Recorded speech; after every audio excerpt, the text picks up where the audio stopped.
దేవుడు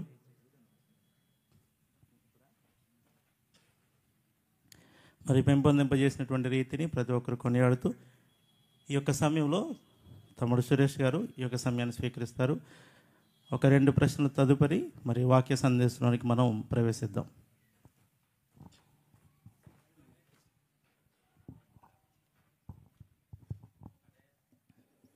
దేవుని పిల్లని మీ అందరికీ క్రీస్తునామములో నా శుభములు.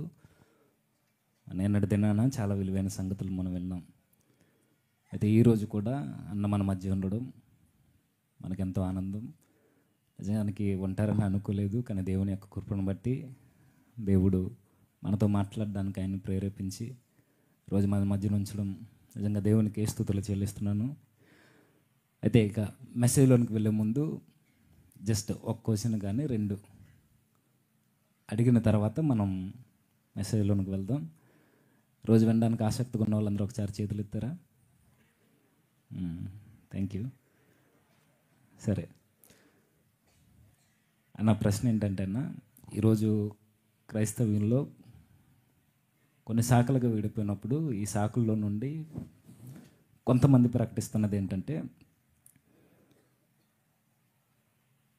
కొంతమంది బైబిల్కి సంబంధించిన థియాలజీ అవసరం లేదని, కామెంటరీస్ కానీ హిస్టరీ బుక్స్ కానీ ఏం ఫాలో అవసరం లేదని, జస్ట్ బైబిల్ చదివితే చాలు, మోకాళ్ళ ప్రార్థన ఉంటే చాలు, ఇంకా బైబిల్ గురించిన అవగాహన ఇవేం అవసరం లేదు, ఏది జరిగినా దేవుడు చూసుకుంటాడు. బైబిల్ మీద అవగాహన పెంచుకోవడానికి ఇలాంటివి అవసరం అంటారా? బుక్స్ కానీ కామెంటరీస్ కానీ హిస్టరీకి సంబంధించిన ఎవిడెన్స్ కానీ వీటన్నిటినీ నేర్చుకోవడం వల్ల క్రిస్టియానిటీ ఉపయోగం ఉందంటారా? దీని కొరకు మాకు కొంచెం మీ నుండి ఆన్సర్ కావాలన్న. ఎందుకంటే దీనివల్ల కొంతమంది మేము చదివి ఒకవేళ కొన్నిటికి ఆన్సర్ చేస్తున్నా కొంతమందిని ఎక్కువగా మీరు బుక్స్ను ఫాలో అయ్యి చెప్తున్నారు, మీరు దేవుని మీద ఆధారపడట్లేదు అని, అంటే వారు చెప్పినది ఏదో వాక్యం కాదన్నట్టుగా ఆ బుక్స్ను ఫాలో అవుతున్నప్పుడు ఇదేదో బైబిల్కి వ్యతిరేకం అన్నట్టుగా చూస్తూ కొంతమందిని ఎద్దవ చేసేవారు ఉన్నారు. వారిని గురించి మాకు కొంచెం వివరణ ఇవ్వండి అన్న. థియాలజీ క్రిస్టియానిటీకి ఎంత ఇంపార్టెన్స్ అన్నది చెప్పండి.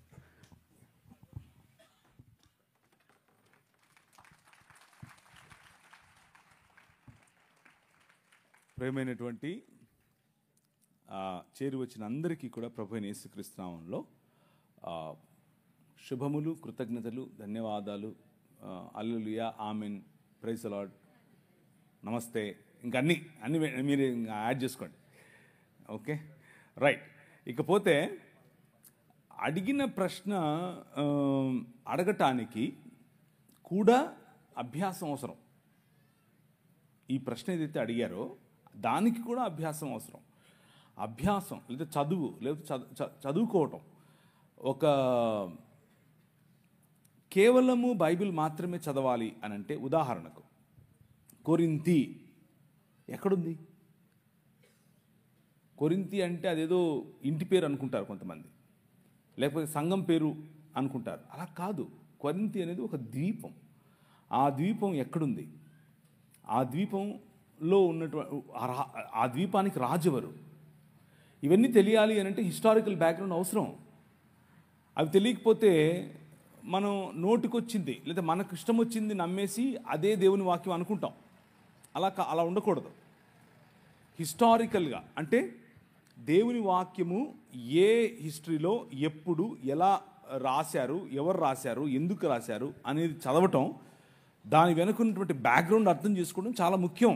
అలా అర్థం చేసుకోకపోతే పెడర్థాలు వస్తాయి. మధ్యధరా సముద్రం ఏంటి, మధ్యధరా సముద్రం చుట్టుపక్కల ఉన్నటువంటి ద్వీపాలు ఏమిటి, ఆ మధ్యధరా సముద్రంలో ఎలాంటి సంస్కృతి ఉండేది, ఆ సంస్కృతిలో ఏం తిన్నారు, ఎలా తిరిగారు, ఏం చేశారు, ఏ సంస్కృతుల్లో ఏ మతాలు ఉండేవి, ఇవన్నీ తెలుసుకోవాలి. దానికి కొన్ని పుస్తకాలు చదవాలి. పుస్తకాలు చదవటం మంచిది, తప్పు కాదు. అవి చదవకుండా కేవలం నాకు బైబిల్ తెలుసు, బైబిల్లో ఉన్నటువంటివే చదువుతాను అని అంటే పెడర్థాలు తీయటం తప్ప దానివల్ల సాధించేది ఏమీ లేదు.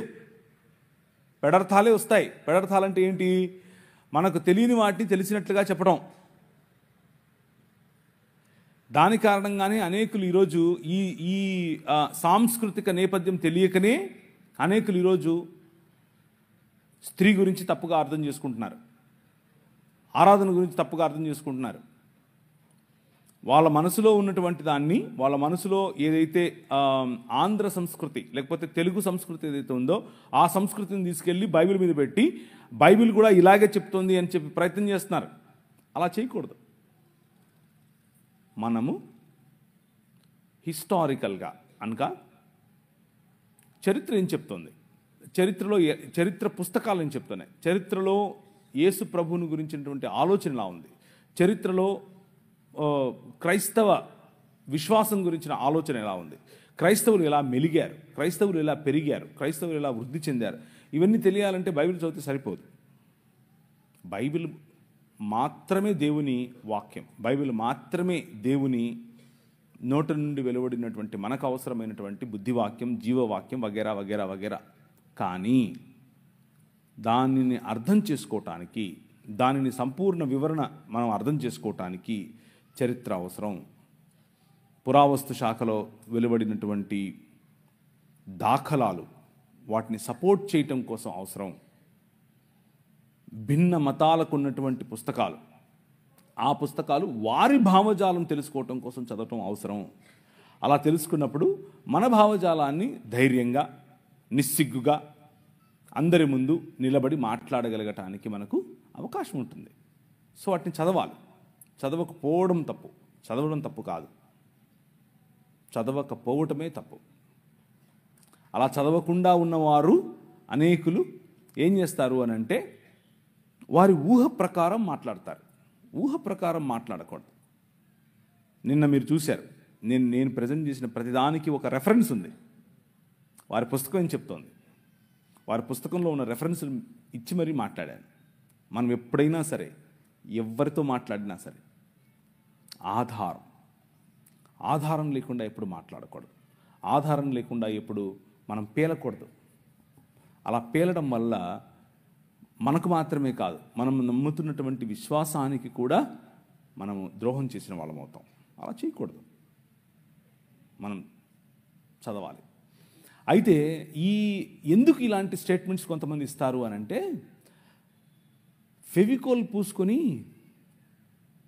ఒక సీటు మీద కూర్చోవటానికి ఇబ్బంది, లేవటానికి ఇబ్బంది. అది మెయిన్ సమస్య. మతం అనే ముసుగులో ఉంటారు. మాకు ఇదంతా ఎందుకు అన్నటువంటి ఆలోచనలో ఉంటారు. అలా ఉండటం వల్ల కొద్ది రోజులు మీకు పనికొస్తుంది. అంటే మోరల్ గాస్పెల్ చెప్తారు. మొరాలిటీ, నైతిక విలువలు. అంటే ఇప్పుడు చెడు వినవద్దు, చెడు కనవద్దు, చెడు చూడవద్దు, ఇట్లాంటి మాటలు చెప్తారే, అంతవరకే ఆగిపోతారు. అక్కడి వరకే ఆగిపోయేటటువంటి సువార్త మీరు వినాలి అని అంటే ఇలాంటి వాళ్ళు చెప్పేస్తారు. అలా ఉండకూడదు. మనం బైబిల్ అనేది, లేదా బైబిల్లో ఉన్నటువంటి సందేశం మారల్ గాస్పెల్ కాదు. ఇది సృష్టికి సంబంధించినటువంటి సువార్త. సృష్టి యావత్తును ప్రభు అయిన యేసుక్రీస్తు ఏ విధంగా విడిపిస్తున్నాడో ఆ ప్రణాళికకు సంబంధించినటువంటి సువార్త. అది తెలుసుకోవాలి అని అంటే అన్ని రకాల పుస్తకాలు చదవాలి. చదవటం తప్పు కాదు, చదవకపోవటమే తప్పు. చదవకపోవడం వల్ల పెడర్థాలు తీస్తాము. బైబిల్ సంస్కృతిలో మన సొంత సంస్కృతిని, మన సొంత భాషను, ఉదాహరణకు కొన్ని సంవత్సరాల క్రితం తెలుగు రాష్ట్రాల్లో గ్రీకులో ఇలా ఉంది, హిబ్రూలో ఇలా ఉంది అని చెప్తే ప్రజలు నవ్వేవాళ్ళు. ఏంటి ఎప్పుడు చూసినా కానీ గ్రీక్ వెళ్తాడేంటి అనుకునేవాళ్ళు. కానీ వెళ్ళాలి, మనం వెళ్ళాలి. గ్రీకు వెళ్ళాలి, హిబ్రూకి వెళ్ళాలి. అలాంటి భాషలు అనగా ఒరిజినల్ లాంగ్వేజెస్లో ఏమైతే రాసిందో వాటిని తీసుకుని చదివి అర్థం చేసుకుని చెప్పగలగాలి. అలా చెప్పగలిగినప్పుడే మనం ఆథెంటిసిటీ, అంటే మనం చెప్పే మాటలు నిజముగా బలము కలిగినవి అన్నటువంటి సందేశాన్ని మనం ఇస్తున్నాం. ఎందుకు అనంటే ఆదిమ హిబ్రూ, ఆదిమ కొయిని గ్రీకు భాషలో మాట్లాడినటువంటి మాటలను ఆ సంస్కృతిలోనే అర్థం చేసుకోవటానికి రాశారు. వాటిని అర్థం చేసుకోవాలి. సో భాషలు, సంస్కృతి, కట్టడలు, వారి జీవన విధానం, ఇవన్నీ తెలుసుకోవాలంటే పుస్తకాలు చదువుకోకుండా ఎలా, థియాలజీ చదువుకోకుండా ఎలా? థియాలజీ అని అంటే నా ఉద్దేశంలో థియాలజీ చదవాలి, థియాలజీ చదవకూడదు అంటే కొన్ని విషయాలు మీకు గుర్తు చేయాలి. నా ఉద్దేశంలో ఏసీటీసీ, ఏసీఎన్, బీబీసీ ఇలాంటి కాలేజెస్కు వెళ్ళి చదివితేనే థియాలజీ చదివినట్లు కాదు.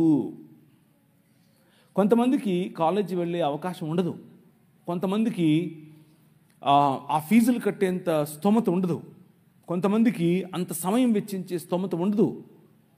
కానీ థియాలజీ చదవచ్చు. ఎలా చదవచ్చు? అనేక ఉపకరణాలు ఇప్పుడు మనకు అందుబాటులో ఉన్నాయి, అనేకమైనవి. వాటిని తీసుకోవాలి. డిస్టెన్స్ లెర్నింగ్, అలాగే ఆన్లైన్లో ఉన్నటువంటి అనేకమైన మాధ్యమాలు, వాటిని తీసుకోవాలి, చదవాలి. చదివినప్పుడు అవతలి వ్యక్తి యొక్క అవగాహన మనకు తెలుస్తుంది. బైబిల్ అవగాహనకు అవతలి వ్యక్తి యొక్క అవగాహనకు మధ్య ఉన్న వ్యత్యాసం, తేడా మనకు తెలుస్తుంది.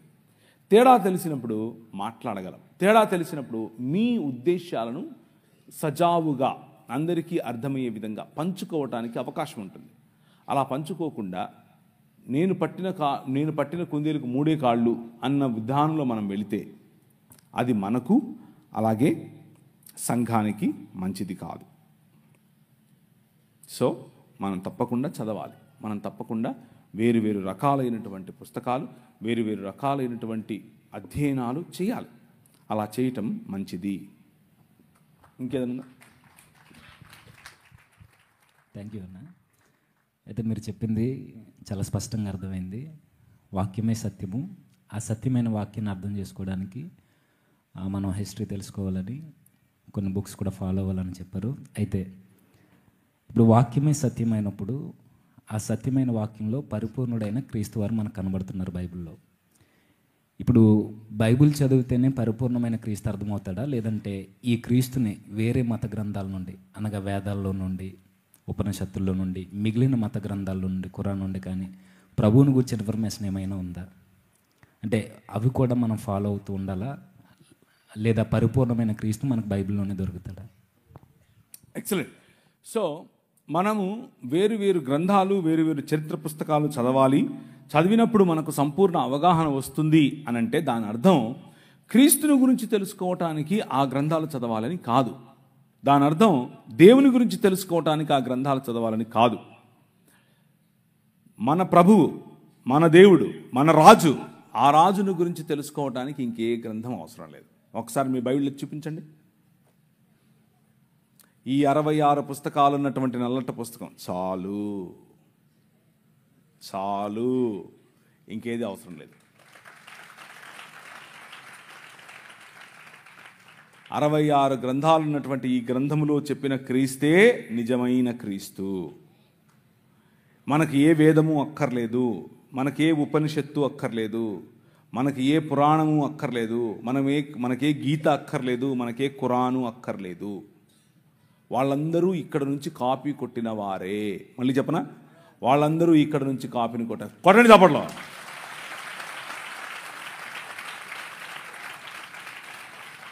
మన రాజును గురించి తెలుసుకోవటానికి ఆ రాజు స్వయంగా ఇచ్చి పంపించినటువంటి నల్లట పుస్తకం చాలు, ఇంకేది అవసరం లేదు. మనము కలగలిపి మిక్సీలో, ఒక ఆయన అంటాడు, శివతత్వము కృష్ణతత్వము మిక్సీలో వేసి తిప్పితే క్రీస్తు తత్వం వస్తుందంట. నీ బొంద వస్తుంది, నీ బొంద. ఇలా చెప్పానని వాడు ప్రవీణ్ గాడు వాడి తల తీసుకుని రండి అన్నాడు. ఆయన వాడి తల తీసుకుని రండి అన్నాడు. నేను వచ్చేటప్పుడు ఫోన్ చేసిరా అని చెప్పాను. వచ్చేటప్పుడు ఫోన్ చేసిరా బాబు, ఎక్కడున్నా చెప్తాను, తీసుకుందు కానీ తల. ఏంటి నువ్వు తల తీసేది? కృష్ణతత్వము శివతత్వం కలిపేసి మిక్సీలో అయితే క్రీస్తుతత్వం వచ్చుద్దా? నీ బొందొచ్చుద్ది. ఇది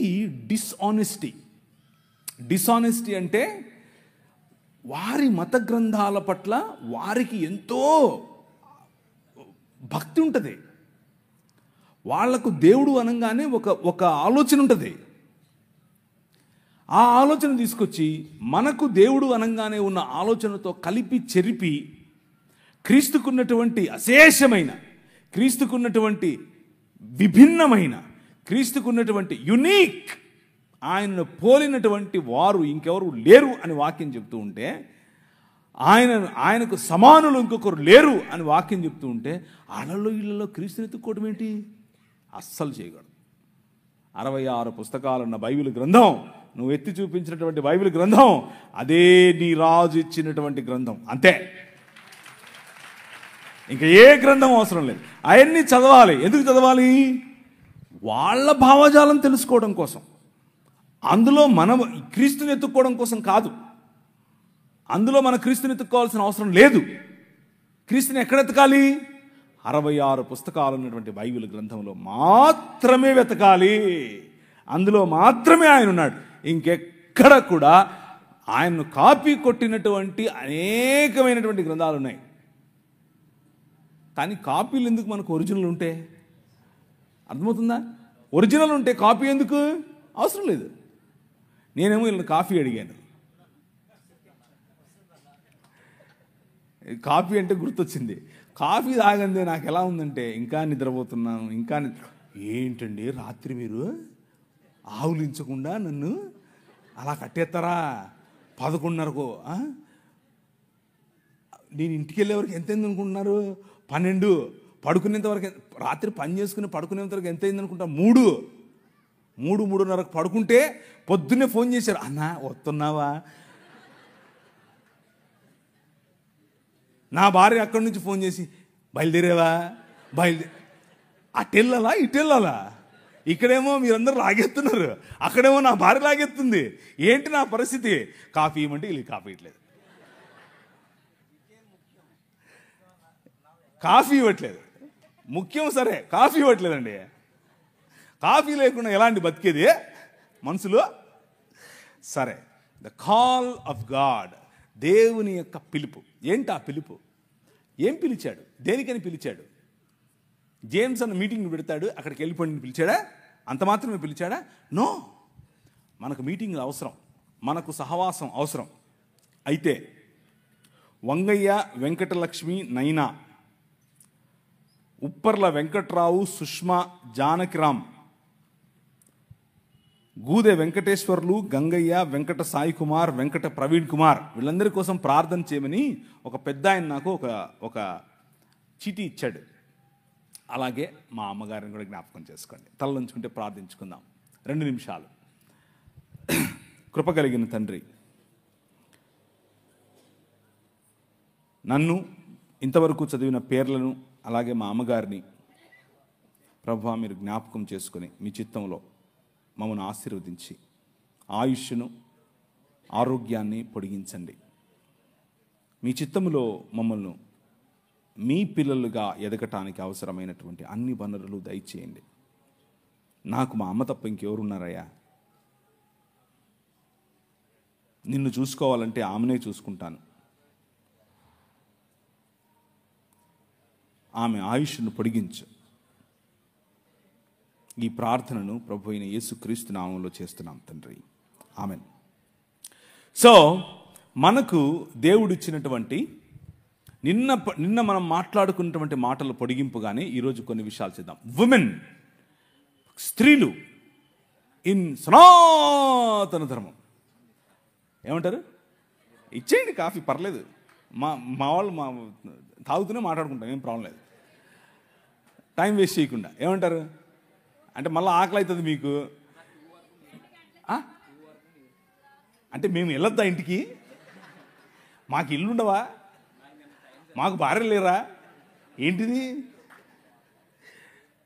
1 గంటకు వదిలేస్తాను. టైం ఎంత అయింది? 12. 1 గంట ఏంటి? ఏమ్మా నువ్వా? ఏందమ్మా ఇదే? ఇలా చేస్తే ఎట్లా? పక్క రాయలసీమని, అందుకే ఇలా మాట్లాడేది. అర్థమైందా? అట్ట చెప్పాక నువ్వు. నా భార్య ఉంది, కోసి పాత్రేస్తుంది, ఉక్కు, మామూలు పాత్ర కాదు. అడబెట్టండి. ఏమిరా నువ్వు రాలేదు ఇంటికి అని అడుగుతుంది. ఆమె హిందీ, ఆమె రాయలసీమ కాదు, హిందీ. ఆమె ఎక్కడ చేసుకున్నాను నేను? ఒకరోజు బ్యాప్టిస్ట్ చర్చిలో వెళ్ళి నేను ఉపవాసం ఉండి ప్రార్థన చేస్తున్నాను. దేనికోసం? అప్పుడు క్యాట్ ఎగ్జామ్ ప్రిపేర్ అవుతున్నాను. క్యాట్ ఎగ్జామ్ దేనికి రాస్తారు చెప్పండి? క్యాట్ అంటే పిల్లి కదన్నా అనేరు పొరపాటున. క్యాట్ ఎగ్జామ్ దేనికి రాస్తారంటే MBA కోసం రాస్తారు. MBA లాంటి చదువులు చదవాలి అంటే క్యాట్ ఎగ్జామ్ రాయాలి. Cat GRE. క్యాట్ ఎగ్జామ్ కోసం ప్రిపేర్ అవుతున్నాను. ప్రిపేర్ అవుతూ ఉంటే వెళ్ళి ఒకరోజు ప్రార్థన చేస్తుంటే ప్రభు నాకు ఒక దర్శనం ఇచ్చాడు. కళ్ళు తెరుచుకునే ప్రార్థన చేస్తున్నాను, కళ్ళు మూసుకొని నిద్రపోవట్లేదు, కళ్ళు తెరుచుకునే ప్రార్థన చేస్తున్నాను. ప్రార్థన చేస్తూ ఉంటే ఆమోసు గ్రంథం ద్వారా ఆయన మాట్లాడి అనేకమైన జనాలు నెత్తి మీద టోపీలు పెట్టుకుని తెల్లటి వస్త్రాలు వేసుకుని ప్రభు అయిన యేసు క్రీస్తులోనికి పరిగెట్టుకుంటూ రావడం నేను చూశాను, నా దర్శనంలో చూశాను. ప్రభు అన్నాడు, నువ్వు ఇందోర్ అనే పట్టణానికి వెళ్ళాలి అన్నాడు. ఇందోరా? ఏంటిది? నేను ఎప్పుడు ఇన్లా, ఆ ఊరు ఎక్కడ ఉంటుందో నాకు తెలియదు. మ్యాప్లో ఎతికా, ఇందోర్ అనేది మధ్యప్రదేశ్లో ఉందని తెలిసింది. వెళ్ళిపోయా రాత్రికి రాత్రి. ఒక బ్యాగ్ తీసుకుని దాంట్లో 2 చొక్కాలు 2 ప్యాంట్లు వేసుకుని వెళ్ళిపోయా. ఏమో ఎచ్చులుగా వెళ్ళిపోయా. అక్కడ చూసి చలి, అక్కడికి వెళ్ళిపోతే రైల్వే స్టేషన్లోనే ఉండాల్సి వచ్చింది. నాకు ఎవరు తెలియదు అక్కడ. 3 రోజులు 3 రాత్రుళ్ళు రైల్వే స్టేషన్లోనే ఉన్నాను. రైల్వే స్టేషన్లోనే ఉండి సువార్త పరిచర్య చేస్తూ ఉంటే మోకాళ్ళ మీద ప్రార్థన చేశాను. ప్రభా ఏంటి, తుమ్ జాతా హై మై ఆతా హై, ఇంతే వచ్చు, నాకు అంతమించేం రాదు. జాతా హై ఆతా హై ఇంతే వచ్చు. ప్రభా ఏంటి ప్రభా, నాకు ఈ భాష రావట్లేదు, నేనేం చెప్పాలి అని అంటే అనర్గళంగా మాట్లాడటానికి హిందీ ఇచ్చాడు. దేవునికి స్తోత్రం కలుగును గాక. అనర్గళంగా, మామూలు కాదు. ఒక్క నెలలోనే టీవీలో మాట్లాడాను. ఎలా? హిందీలో మాట్లాడాను. నేనేం నేర్చుకోలా, ఏ స్కూల్కి వెళ్ళలా, ఏ గ్రామర్ చదవలా. కానీ వాళ్ళు నన్ను సౌత్ ఇండియన్ అనుకోరు. ఎందుకు అనంటే నేను మాట్లాడే హిందీ అంత శుద్ధంగా ఉండేట్లుగా మాట్లాడాను ఆ రోజుల్లో, ఒక్క నెలలో. కారణం ఏంటి అనంటే ద పవర్ ఆఫ్ గాడ్. నీ రాజు ఆయన వాడుకోవాలి అనుకుంటే కావలసిన ఈవులు ఇస్తాడు, కావలసిన వరాలు ఇస్తాడు, కావలసినటువంటి అవకాశాలు ఇస్తాడు. నాకు ఇచ్చాడు. నేను వెళ్ళి మాట్లాడాను. అక్కడ కలిసాను నా భార్యను. అందుకు చెప్పాను ఇది, ఇంకేదో దాని కాదు. అక్కడ ఏంటి ఫుల్ చక్కెర వేసారేంటి? నేను చక్కెర తాగను అని. ఓకే. అక్కడ నేను పనిచేసేటటువంటి, అంటే నేను ఏ సంఘంలో అయితే వెళ్ళానో ఆ సంఘం పాస్టర్ గారు అమ్మ లడ్డులాగా దొరికాడు అనుకున్నాడో ఏమో తెలియదు, కానీ వాళ్ళ కూతురునిచ్చి పెళ్లి చేశాడు. నిజంగానే ఆయనకు నేను లడ్డూగా దొరికానో లేదో తెలియదు, కానీ నాకు మాత్రం నా భార్య లడ్డూగానే దొరికింది. మామూలు లడ్డు కాదు.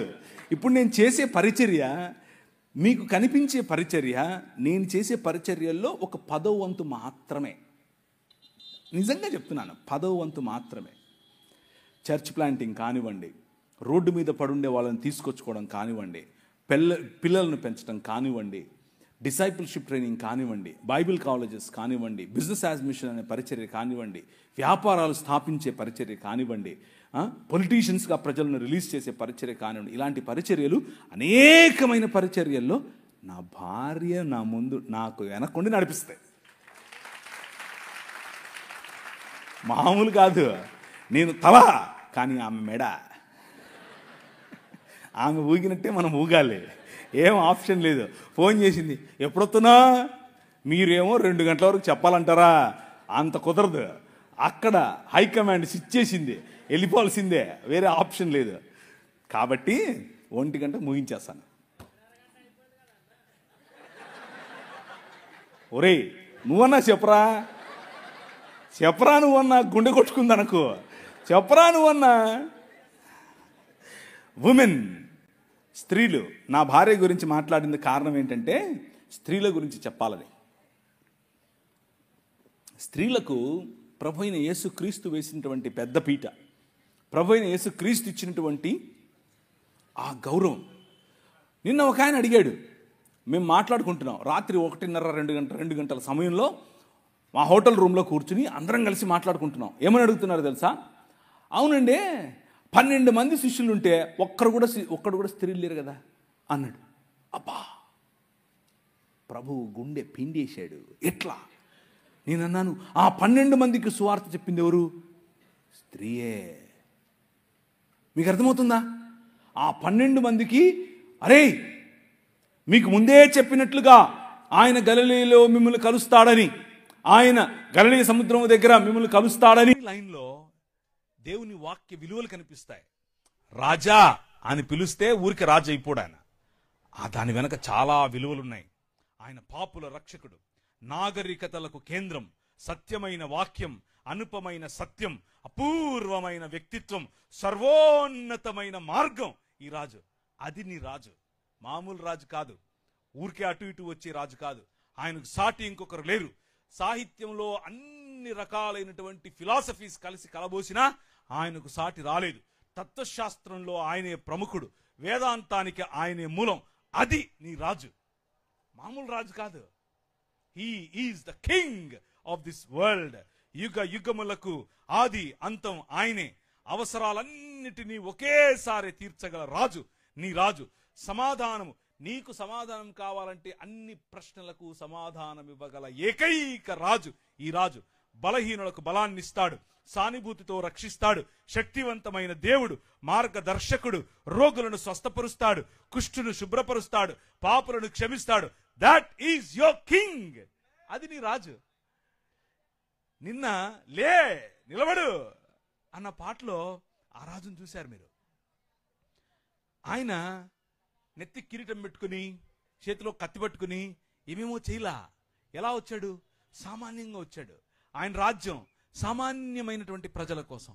ఆయన పైన చొక్కా విప్పేసి ఒక టువాల్ తీసుకుని నడుము కట్టుకుని బేసిన్లో నీళ్లు పోసుకుని వచ్చి నీ కాళ్ళు కడుగుతా అంటాడు. అమ్మా నీ కాళ్ళు కడగనా? అయ్యో మీరు కడగడు.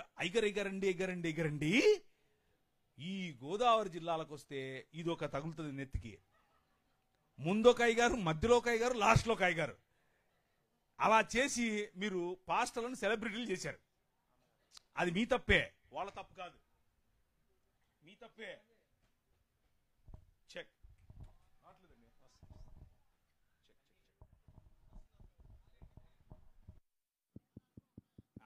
చెక్.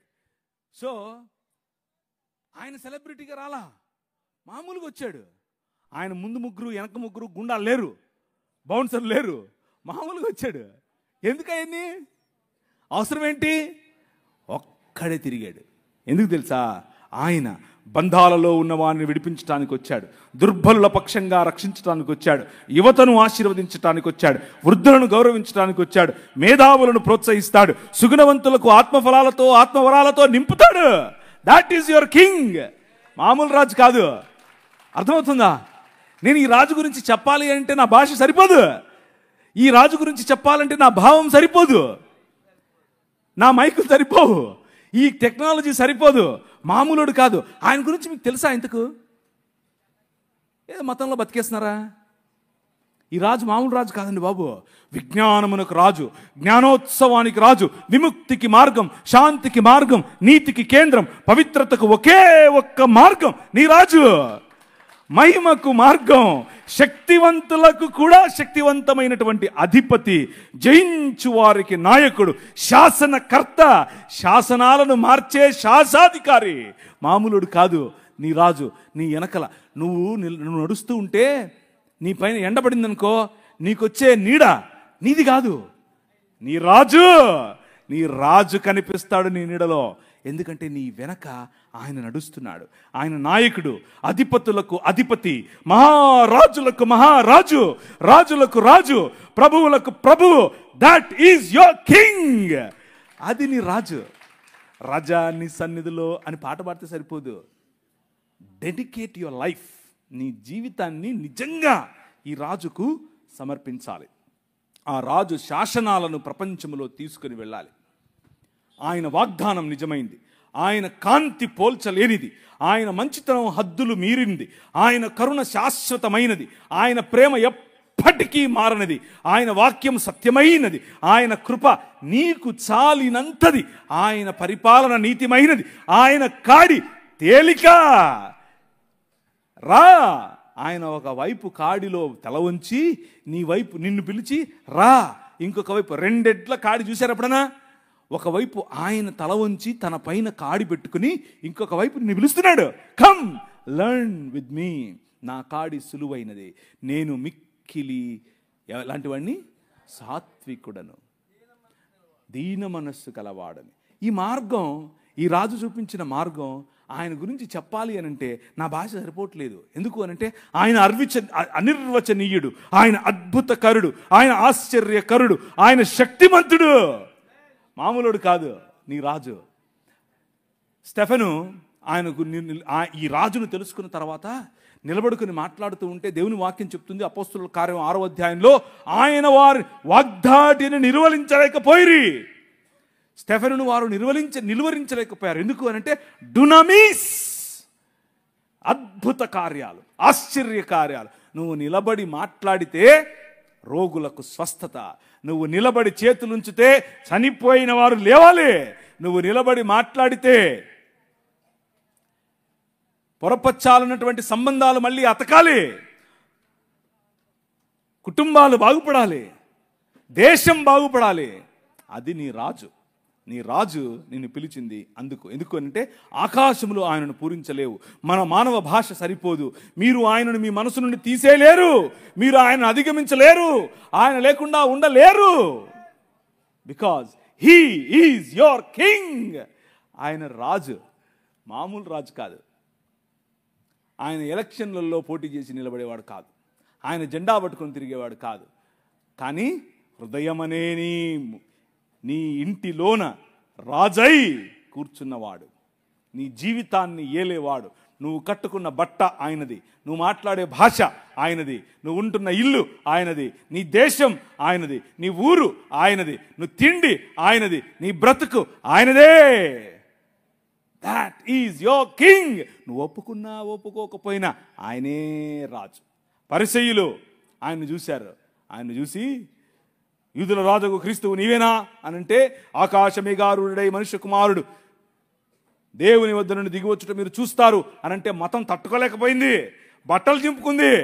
ఎందుకు అనంటే మనుష్యత్వాన్ని, నేను చెప్పాను మీకు, నిజమైన మనుష్యత్వాన్ని చూసినప్పుడు, నిజమైన దేవుని కుమారత్వాన్ని చూసినప్పుడు, నిజమైన దేవుని కుమారుడు బ్రతికే బ్రతుకును చూసినప్పుడు మతం తట్టుకోలేదు, బట్టలు చింపుకుంటుంది, బట్టలు చింపుకుంది.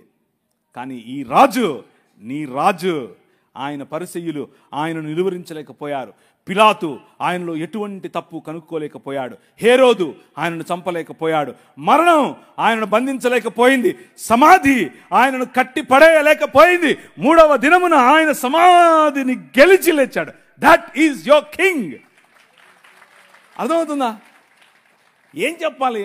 నాకు సరిపోవట్లేదు నా భాష ఈ రాజు గురించి చెప్పడానికి. ఆ రాజు ప్రతినిధులు మీరు, ఆ రాజు రాజ్యాన్ని మీరు ప్రకటిస్తున్నారు. ఎల్లప్పుడూ ఉండేవాడు, ఎప్పుడూ సమస్య పోనివాడు, యుగ యుగములకు ఉండేవాడు, నీతో ఉండేవాడు, నీలో ఉండేవాడు, నీ ఇంట్లో ఉండేవాడు, నీకు తెలియకుండానే నిన్ను కాపాడుతున్నవాడు, నీకు తెలియకుండానే నీ మార్గాన్ని రక్షించేవాడు, నీకు తెలియకుండానే నీతో ఎప్పుడు ఒక చన్నటి మెల్లనైన స్వరముగా నీతో మాట్లాడుతూ నిన్ను మార్గదర్శనం చేస్తూ నిన్ను నడిపించేవాడు. నీ హృదయం ఆయన పట్ల వంగి ఉంటే చాలు. సమస్య ఏమిటి అంటే ఈరోజు క్రైస్తవంలో వి రేషనలైజ్డ్ ఎవ్రీథింగ్. రేషన్ అంటే మనకేదో రేషన్ ఇస్తున్నారు, రేషన్ షాప్ అనుకుంటున్నారు, అలా కాదు, అది కాదు నేను అనేది. రేషనలైజ్ అంటే అర్థం ఏమిటి అని అంటే ప్రతిదానికి కూడా ఒక లాజిక్ వెతుక్కొని ఆ లాజిక్లో ఇరుక్కుపోయేటటువంటి సమాజంగా క్రైస్తవ సమాజం కొన్నిసార్లు అలా ప్రవర్తిస్తోంది. బట్ యువర్ కింగ్, నీ రాజు లాజిక్కు పైన ఉంటాడు. లాజిక్ ఆయన సేవకుడు, లాజిక్ ఆయన సేవ కోసమే పుట్టింది. He is the ultimate logic. ఒకరోజు నేను చెప్పాను లేదు నాకు గుర్తులేదు, కానీ నేను సేవ చేస్తున్నాను, వాక్యపరిచర్య చేస్తున్నాను, అందరి ముందు సాక్ష్యం చెప్తున్నాను, కానీ దేవునితో కొట్లాడుతున్నాను, బొంగమూతి పెట్టాను, అలిగాను. ఎందుకో తెలుసా? మా పెద్ద పాప పుట్టిన 20 రోజులకు డాక్టర్ దగ్గరికి తీసుకెళ్తే ఆమె గుండెలో టెట్రాలజీ ఆఫ్ ఫాలో అనే ఒక రోగం ఉందని చెప్పాడు. ఏంటి టెట్రాలజీ ఆఫ్ ఫాలోనా? నాకు అర్థం కాలేదు అని అంటే, నీకు అర్థం అవడం కోసం ఒక మాట చెప్తాను చూడని చెప్పి, గీతాంజలి సినిమా చూసావా అంది. చూసా అని చెప్పా. మీరు చూసారా? మీరందరూ పరలోకం పోయేవాళ్ళు మీరు చూడరు, నాలాంటి దరిద్రుడు, నాలాంటి నీచుడు, నాలాంటి సినిమాలు చూసేవాడు ఉన్నాడు ఒకడు, ఏం చేద్దాం చెప్పండి. చూసా అని చెప్పా. గీతాంజలి సినిమాలో హీరోయిన్కు ఉందే, ఆ హీరోయిన్కు ఉండే రోగమే నీ పాపకు అని చెప్పారు, చచ్చిపోద్ది అని చెప్పి. నా మనసు పగిలిపోయింది. ఏం ప్రభువా, నీ కోసమే కదా నేను పరిచయం చేస్తున్నా. మనశ్శాంతిగా హైదరాబాద్లో ఉండేవాడిని, నాకు దర్శనమిచ్చి ఇందోర్ అన్నావు, ఇందోర్కి వచ్చాను. ఈమెను పెళ్లి చేసుకో అన్నావు, నా పాస్టర్ కూతుర్ని చేసుకున్నాను. నా భాష కాదు, నా కులం కాదు, నా మతం కాదు, నా ప్రజలు కాదు, నా భాష ఏది కాదు, నా సంస్కృతి కాదు, చేసుకోమంటే చేసుకుంటుని. నా కోసం పరిచయం చేయను. బిలాలా, కోర్కు, గోండు ఇలాంటి తెగల మధ్యలో చేశాను. ముస్లింలు వచ్చి చిరుతప్పులలాగా పడుతున్నారు, కానీ నువ్వేమన్నావు, కానీరా నీకోసం నేనున్నా, కొట్టు అన్నావు. నేను అధ్యయనం చేశాను, అధ్యయనం చేసి నీకోసం నిలబడ్డాను, నీకోసం నేను ఇంత చేస్తే నా బిడ్డకు నువ్వు ఇలా చేస్తావా? మీలో ఉందా ఈ ప్రశ్న కూర్చున్న వాళ్ళల్లో? ఏం ప్రభా, నీకోసం ఇంత నేను భక్తిగా జీవిస్తూ ఉంటే నాకెందుకు ఈ కష్టాలు? నాకే ఎందుకు నా మొగుడు ఎప్పుడు తాగుతూ ఉంటాడు? ఎందుకు నా భార్య ఎప్పుడు నా మీద సరుగుతూ ఉంటుంది? ఎందుకు నా పిల్లలు నా మాట వినరు? ఎందుకు నా ఆర్థిక ఇబ్బంది నాకే ఎందుకు? ఉందా ఈ ప్రశ్న మీలో? నేను ఆ ప్రశ్న గుండానే వెళ్ళా. హబక్కూకు గ్రంథంలో హబక్కూకు మఠం వేసుకొని గోపురం ఎక్కుతాడు, గోపురం ఎక్కి కూర్చుంటాడు. నువ్వు నాకు చెప్పాల్సిందే, నేను వదలను. ఎందుకని? ఈ అవినీతి పరులు వచ్చి మాకు తీర్పు తీర్చడం ఏంటి? మేము నీ పిల్లలం కదా అంటూ మఠం వేసుకుని కూర్చుంటాడు. ప్రభు అంటున్నాడు, అన్యాయము చేసే వారి యొక్క తలలపైన ఈటలు దించడానికి నేను బయలుదేరాను. చూస్తూ ఉండు, సంవత్సరములు గడిచిపోతూ ఉంటాయి, కానీ నా కార్యము నూతన పరుస్తూ ఉంటుంది. సమస్తాన్ని నూతనం చేయటానికి నీ రాజు బయలుదేరాడు. ఆ మాట మాట్లాడాడు నాతో. ఒకరోజు ఆమెను ఆ డాక్టర్కు చూపించుకుని, డాక్టర్ ఈ మాట చెప్పిన తర్వాత నేను నా భార్య, నాకు అప్పట్లో ఒక పాడైన దాన్ని ఏమంటారు తుపారి కారు ఒకటి ఉండేది. అది చెత్త, అది కారు కాదు, అది దాంట్లో వస్తున్నాను సైడ్లో ఆపి తట్టుకోలేక లోపలున్న ఈ కోపం, లోపలున్న ఈ దాన్ని ఏమంటారు పగిలిపోతుంది లావాలాగా. బయటకు వచ్చి గట్టిగా అరుస్తున్నా, ప్రభు వైపు చూస్తున్నా. ఓయ్ ఎందుకు, నాకే ఎందుకు? ఏడుస్తున్నా, కళ్ళలో నీళ్ళు కారిపోతున్నాయి. అందరూ ట్రాఫిక్ అందరూ చూస్తున్నారు, ఇలా ఏంటి పిచ్చి పట్టిందా అని. ప్రవక్తల జీవితాల్లో ఇలాంటివి ఎన్నో జరిగాయి. హబక్కూకు జీవితంలో ఇదే జరిగింది. మఠం వేసుకుని మిద్దెక్కి కూర్చున్నాడు. ఏ ప్రభువా, ఈ అలిగేషన్ నాకే ఎందుకు?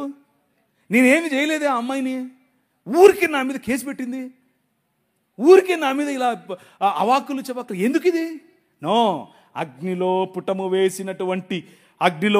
వేసి తీసినట్టు బంగారము వలె నిన్ను బయటకు తీస్తానన్నాడు. ఆయన తీశాడు. హల్లెలూయా, ఆయన తీశాడు. నీ కింగ్, నీ రాజు. నువ్వు చేయాల్సిన పని ఏంటంటే అలుగు, కొట్లాడు, పర్వాలేదు. ఎందుకంటే ఆయన నీ నాయన, మీ నాయన, నీ తండ్రి. ప్రియులారా, దేవుని యొక్క కృపారమైనటువంటి కృప అంత అక్కర్లేదు నాయనా. ఏంటిది అను చాలు. నువ్వు గొప్ప గొప్ప ఫ్లవరీ లాంగ్వేజ్ మాట్లాడక్కర్లేదు. ఆయనకు అదంతా అవసరం లేదు. నువ్వు పల్టీలు కొడితే, నువ్వు ఉపవాసం ఉంటే, నువ్వు ఏదో చేస్తే ఆయన నీకు ఇస్తాడు. నేను కొట్లాడే ఆయనతో. ఎందుకు? నా బిడ్డకి ఎందుకు? ఆయన అన్నాడు, ఒరేయ్, ఒక ప్రశ్న వేసాడు. ఒరేయ్, నీ బిడ్డ అనుకుంటున్నావా, నా బిడ్డ కాదా అన్నాడు. కళ్ళు అలా కారిపోయాయి అంతే. నా బిడ్డ కాదా? పట్టతల మొహోడా, నువ్వేం ప్రేమించావురా నీ బిడ్డని? ఐ యామ్ ద కింగ్ అన్నాడు. నేను రా రాజు, నేను చూసుకుంటా ఆ పాపను అన్నాడు. సంవత్సరం లోపల కంప్లీట్ కరెక్షన్. నారాయణ హృదయాలయాలో తీసుకెళ్తే కంప్లీట్ కరెక్షన్. మిగిలిన పిల్లలు ఎలా ఉన్నారో అలాగే నా పిల్ల ఎదిగింది, నా పాప ఎదిగింది, పెరిగింది. ఇప్పుడు 17 సంవత్సరాలు. ఈ ఏప్రిల్లో బైబిల్ కాలేజ్ అమెరికాలో వెళ్తుంది. ఎందుకు తెలుసా?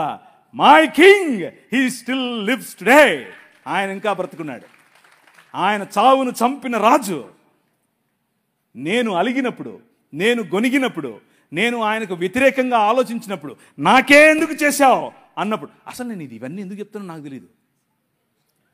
నేను ప్రిపేర్ అయ్యి వచ్చింది ఒకటి, మీకు చెప్పేది ఒకటి. కానీ ఎందుకో చెప్తున్నా వినండి. మీలో ఎవరో కూర్చొని ఉన్నారు, ఎవరో ఈ క్వశ్చన్తో ఉన్నారు. మీకే ఆన్సర్ ఇది. Your God did not leave you. నీ దేవుడు నిన్ను వదల్లా. నీ భర్త ఇంకా సనాతనంలోనే ఉంటూ నిన్ను బొట్టు పెట్టుకో, నువ్వు అజ్జేయి, నువ్వు ఇజ్జేయి అని నిన్ను పెస్తర్ చేస్తున్నాడా? నువ్వు అలక్కు, నువ్వు దేవునితో కొట్లాడు, పర్వాలేదు. కానీ నీ రాజు నిన్ను చూస్తున్నాడు. ఆయన సమస్తాన్ని నూతనపరుస్తున్నాడు. నీ కుటుంబం నూతనపరచబడబోతోంది. నీ శరీరం నూతనపరచబడబోతోంది. నీ జీవితం నూతనపరచబడబోతోంది. ఎందుకు నేను చెప్తున్నానని కాదు, నో, నేనేంటి, నేనెవరు అసలు, అందుకు కాదు. నీ రాజు, యువర్ కింగ్ లివ్స్ టుడే. ఆ రాజు చెప్తున్నాడు, ఆయనతో అలీజియన్స్, ఆ రాజ్యంలో నీ పౌరసత్వం, ఆ రాజ్యంలో నువ్వు ఆయన పట్ల నీకు ఉండాల్సిన నిబద్ధత ఉంటే చాలు. నీ నిబద్ధత ఉంటే ఆయన he still with you.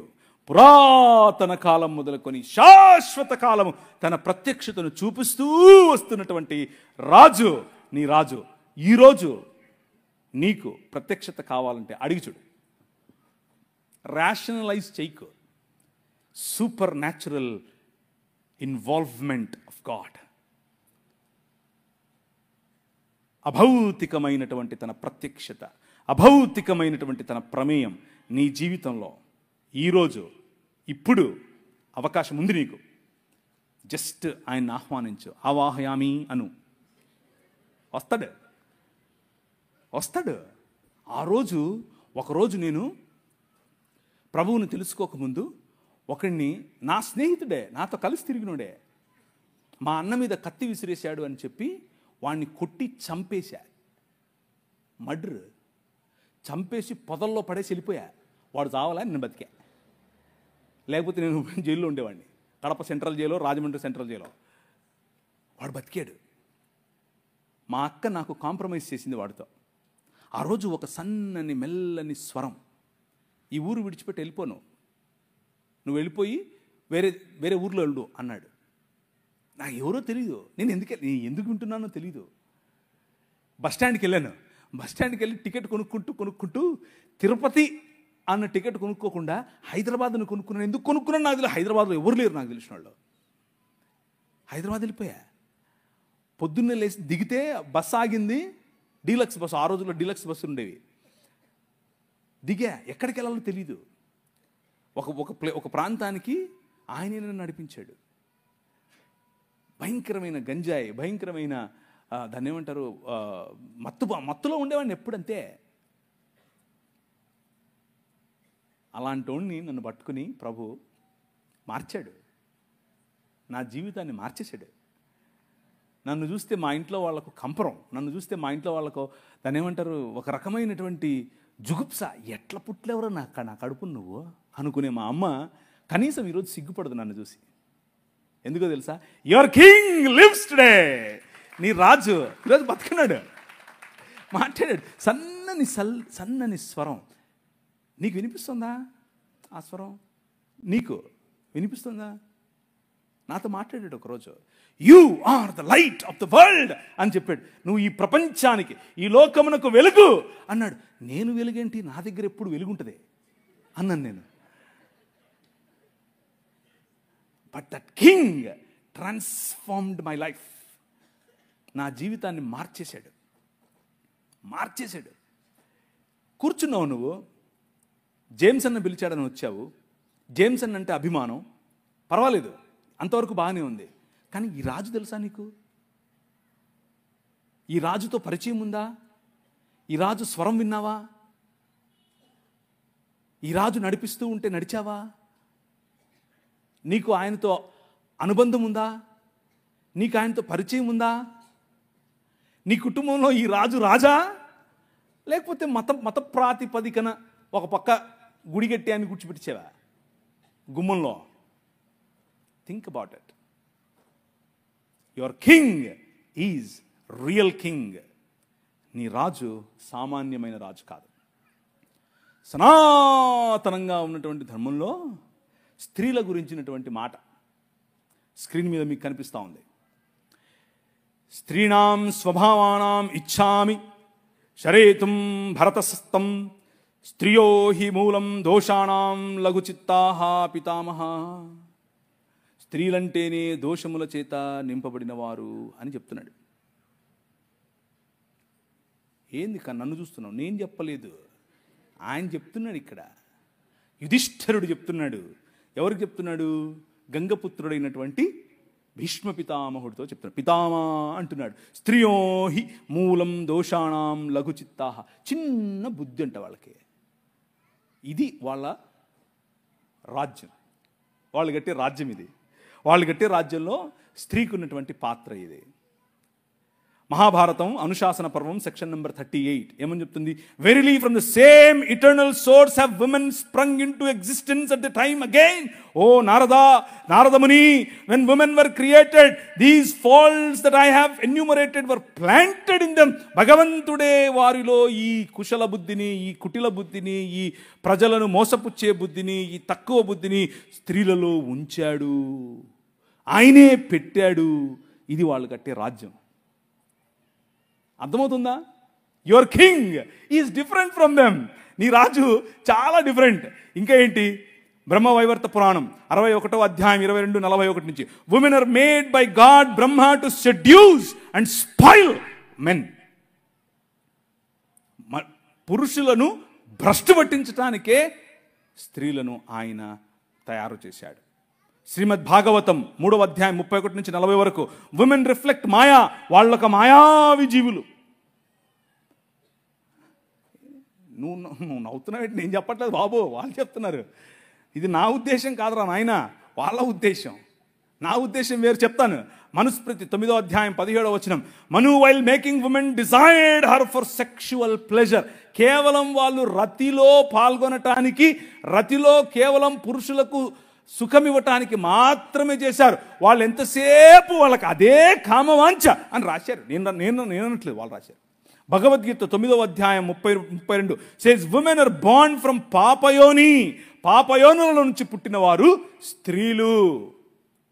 Mahabharatam 13వ ఖండం 19వ వేదా says women are bad and deceitful. మాయావులు, మోసపుచ్చటానికే స్త్రీలను దేవుడు చేశాడు. మనుస్మృతి 5వ అధ్యాయం 147-148 వచనాలు, women should never be free, they must be under father or husband or sons. అందుకనే మన సంస్కృతిలో, మన దేశంలో స్త్రీలకు స్వాతంత్రం లేదు. తండ్రి పాలనలో అన్నా ఉండాలి, భర్త పాలనలో అన్నా ఉండాలి, కొడుకుల పాలనలో అన్నా ఉండాలి. నీ రాజు, యువర్ కింగ్ ఈజ్ డిఫరెంట్. ఆయన ఏమన్నాడు? అమ్మా అమ్మా ఆయన చెప్పినట్టు చేయండిరా అంది వాళ్ళమ్మ. అమ్మా నా టైం రాలేదు కదా, ఎందుకు, సర్లే నువ్వు చెప్పావు కదా చేస్తా, నువ్వు చెప్పావు కదా చేస్తా. రే ఏంట్రా 12 ఏళ్ల వయసు, ఎక్కడికి వెళ్ళిపోయావురా? మేమంతా తిరిగి మేము నీకోసం. అమ్మా నేను మా నాయన పనే చేస్తున్నా కదా. జ్ఞానుల ఎదుట నిలబడి తల్లిదండ్రులకు ఇచ్చేటటువంటి గౌరవం, స్త్రీకి ఇచ్చేటటువంటి గౌరవం ఆయన ఇచ్చాడు. సువార్త ఏంటా? సువార్త పర్వతముల మీద ఆయన సువార్తను ప్రకటించే వారి పాదములు ఎంత సుందరములు, ఎంత మనోహరములు. ఎవరు వాళ్ళు? సలోమి. ఎవరు వాళ్ళు? మగ్దలేనే మరియా. ఎవరు వాళ్ళు? మరియా, యునియా, దోర్కా. ఎవరు వాళ్ళు? ప్రిస్కా. అంతా స్త్రీలే. Your God, your king, he honours you my sister. నువ్వంటే ఆయనకు అంత గౌరవం. నిన్ను ప్రపంచంలో ఉన్న ప్రతి సంస్కృతి తక్కువగా చూసింది. నిన్ను ప్రపంచంలో ఉన్న ప్రతి సంస్కృతి నువ్వు ఓటేస్తే సగం ఓటే అంది, నీ అభిప్రాయం సగం అభిప్రాయమే అంది, నీ తీర్పు చెల్లదు అంది. కానీ ఈ ప్రపంచాన్నే రూపాంతరము చెందించేటటువంటి సువార్త అనే తీర్పు, నేను లేచాను, నేను మరణాన్ని జయించాను అనేటటువంటి ఈ సువార్త స్త్రీకి చెప్పి పంపించాడు. That is your king. అర్థమవుతుందా? ఆయన ఈ లోక మర్యాదను తిరగరాస్తాడు. That is your king. కూర్చున్న మీరు ఒకవేళ మీ ఇంట్లో ఉన్నటువంటి సమస్య, మీ ఇంట్లో ఉన్నటువంటి ఇబ్బంది, మీ ఇంట్లో ఉన్నటువంటి నీ భర్త పట్ల, నీ కుటుంబం పట్ల, నీ బంధుమిత్రుల పట్ల నీకు ఇబ్బందిగా ఉంటే act like a daughter of your king. నీ నాయన కూతురుగా నువ్వు ప్రవర్తించు. లుక్ ఎట్ యువర్ నేను దాన్ని ఏమంటారు, మొన్న ఇలా దిగుతోంది ఫ్లైట్ దిగుతుంటే చూశాను పైనుంచి కిందికి. షికాగో పెద్ద నగరం, మా నాయన షికాగో. అర్థమవుతుందా మీకు? You have a different feeling. అక్కడి నుంచి మళ్ళీ ఎగిరాను, డాలస్కి వచ్చాను. డాలస్ చూసి మా నాయన డాలస్ ఇది. అర్థమవుతుందా మీకు? బండి తోలుకుంటూ వస్తూ ఉంటే రాజమండ్రి, మా నాయన రాజమండ్రి ఇది. You have a different feeling. నేను పాపిని, నేను పరలోకం పోవాలి. ఏంటిది? మతంలో పడి ఉంటే అలాగే ఉంటావు. కానీ నీ రాజు ప్రతినిధి నువ్వు నడుస్తూ ఉంటే నీకు ఎలా ఉండాలి తెలుసా? ఇది మా నాయనది, ఈ కాలేజ్ మా నాయనది, ఈ ఊరు మా నాయనది, ఈ దేశం మా నాయనది. ఆ ఫీలింగే వేరు. సుప్రీంకోర్టు మెట్లెక్కితే, నేను సుప్రీంకోర్టులో ఒక బిల్ వేసాను, ఒక రిట్ పిటిషన్ వేసాను. అంటే భారతదేశం మొత్తంలో కూడా యాంటీ కన్వర్షన్ బిల్లు పెట్టాలి అని ఒకడు పెట్టాడులే, విద్యార్థి అని. ఆడికి వ్యతిరేకంగా నాకు సుప్రీంకోర్టు జడ్జి అడిగాడు, నీ లాయర్ అంటే, నాకెవరు లాయర్ లేరు సార్, నేనే అన్నాను. ఏంట్రా నువ్వే మాట్లాడుకుంటావు? మా నాయనది సుప్రీంకోర్టు. అర్థమైందా మీకు? మా నాయనది. My king still lives. నా రాజు ఇంకా బతికే ఉన్నాడు. ఎవడికి భయపడింది నేను? ఆ కాన్ఫిడెన్స్ వేరు, ఆ లైఫ్ స్టైల్ వేరు. నువ్వు నడుస్తూ ఉంటే కుక్క నడుస్తుంది, సింహం నడుస్తుంది, తేడా తెలుస్తుంది కదా. యు ఆర్ ద కింగ్, ఎందుకంటే మీ నాయన కింగ్. అర్థమైందా? That is how you should live. స్త్రీలు ముఖ్యంగా, don't think that you are weak. Don't think that you vulnerable. No, నీ వెనక మీ నాయన ఉన్నాడు. ఈ పురుషాహంకార సమాజంలో బలం కలిగి నిలబడండి. మామూలుగా కాదు. వాక్యం తీసి బోధించండి. ఊరికే సుత్తి చెప్పేవాళ్ళు వస్తారు, నువ్వు స్త్రీవి. నాకు మొన్న ఒకరు అడిగారు, మొన్ననే కాదు చాలాసార్లు అడిగారు, ఋతుస్రావం ఉన్న రోజుల్లో మేము బలలో చేయి వేయచ్చా, బైబిల్ తాకచ్చా? నీ శ్రాద్ధమేం కాదు. ఋతుస్రావానికి దీనికి లింక్ ఏంట్రా బాబు? నీ పిండాకుడు నీ శ్రాద్ధం కాకపోతే, నీ రాజు, ఈ యుగములనేలే రాజు, ఈ ప్రపంచములనేలే రాజు పురుషులను పక్కన పెట్టి అమ్మ కడుపులోనే వచ్చాడండి బాబు. పురుషులు అక్కర్లేదు, నాకు నా స్త్రీలు కావాలన్నాడు. That is your king. పాపయోనుల్లో పుట్టినవారు స్త్రీలు అని భగవద్గీత చెప్తుంటే, పాపయోని కాదు, పవిత్రమైనటువంటి దేవుడు పెట్టినటువంటి వ్యవస్థ అని చెప్పి అదే యోనిలో నుండి బయటకు వచ్చాడు. అర్థమవుతుందా మీకు? How blissful you are, how blessed you are. ఇది మాట్లాడటానికి కూడా కొంతమందికి జుగుప్సగా ఉంటుంది. జుగుప్స ఏంటి? మా అమ్మ కడుపులో నేను అలాగే వచ్చాను. మీకు అర్థమవుతుందా? అది పరిశుద్ధమైనటువంటి. నన్ను ఒక ముస్లిం సోదరుడు అడిగాడు, ఏం దేవుడురా మీ దేవుడు? ఇలాగే అన్నాడు, ఏం దేవుడురా మీ దేవుడు? ఆడోళ్ళు సుస్సు పోసుకుంటారు, సుస్సు పోసుకునే దగ్గర నుంచి వచ్చాడు. ఒరే మా దేవుడు ఎంత గొప్పడురా, అచ్చం నాలాగే వచ్చాడు, అచ్చం నీలాగే వచ్చాడు. మీ అమ్మ సుస్సు పోసుకోదరా, అక్కడి నుంచి వచ్చావురా నువ్వు కూడా. వాడికి మైండ్ బ్లాక్ అయింది. ఈడేంటిడా మాట్లాడుతున్నాడు? అవునరా, నా దేవుడు అచ్చం నాలాగే ఉండాలనుకున్నాడు, అచ్చం నాలాగే పుట్టాలనుకున్నాడు, అచ్చం నాలాగే బతకాలనుకున్నాడు. కాకపోతే తేడా ఏంటో తెలుసా? నేను ఈ లోక మర్యాదకు తలొగ్గాను, ఆయన ఈ లోక మర్యాదని జయించాడు. That is your king. నీ రాజు కథే వేరు. ఎంతని చెప్పాలి? రోజు చెప్తానే ఉంటే ఇక సమయం తెలీదు. అంత గొప్ప రాజు. అంత ఈ సనాతనంలో చూసాం కదా, ఇప్పుడు ఖురాన్లో చూద్దాం. ఏమంటుంది? అథెంటిక్ సోర్సెస్ ఏమంటుంది? Volume number 6 episode 2nd series, రహాల్, బ్రహ్మపురాణం, గౌతమి మరియు మహాత్మ్య 95:7. ఇది చూసేసాం, వద్దులే మీకు.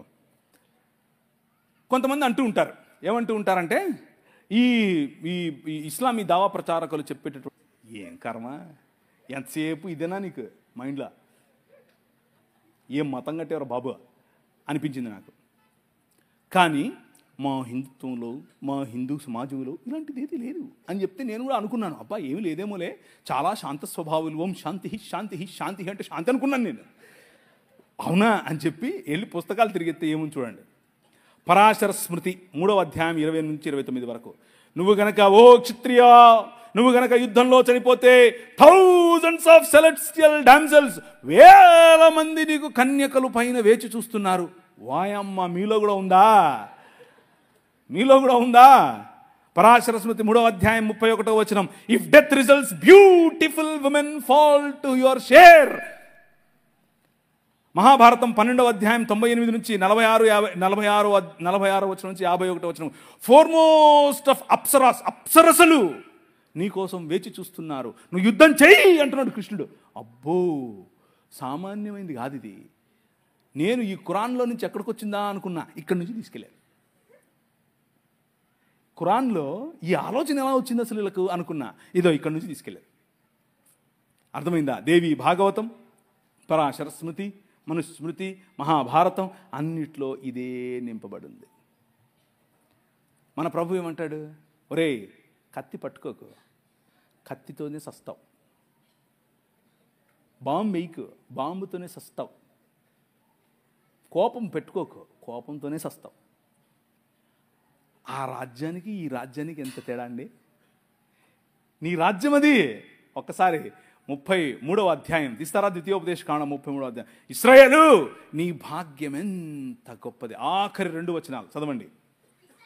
ఇశ్రాయేలు నిర్భయంగా నివసిస్తాడు.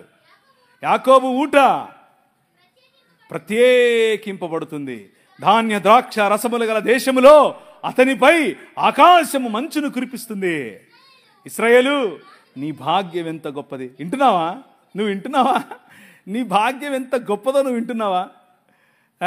నువ్వు చచ్చిపోక్కర్లేదు కన్యకలు కావడానికి, నువ్వు పోయి కొట్లాడక్కర్లేదు నీకు 70 మంది 1000 మంది స్త్రీలు రావటానికి.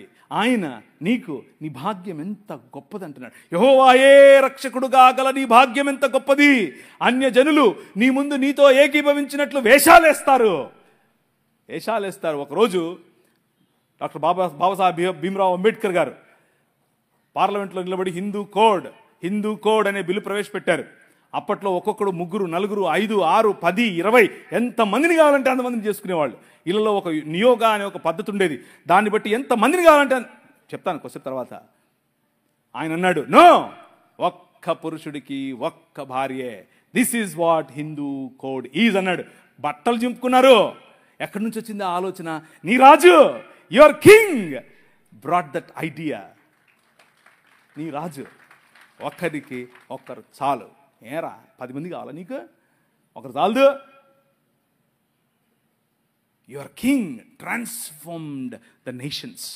దేశాలను రూపాంతరము చెందించే రాజు నీ రాజు. చట్టాల ద్వారా రూపాంతరము చెందిస్తాడు, నాయకుల ద్వారా రూపాంతరం చెందిస్తాడు. ఇశ్రాయేలు, నీ భాగ్యం ఎంత గొప్పది. యెహోవాయే రక్షకుడుగా గల నీ భాగ్యం ఎంత గొప్పది. చదుమా.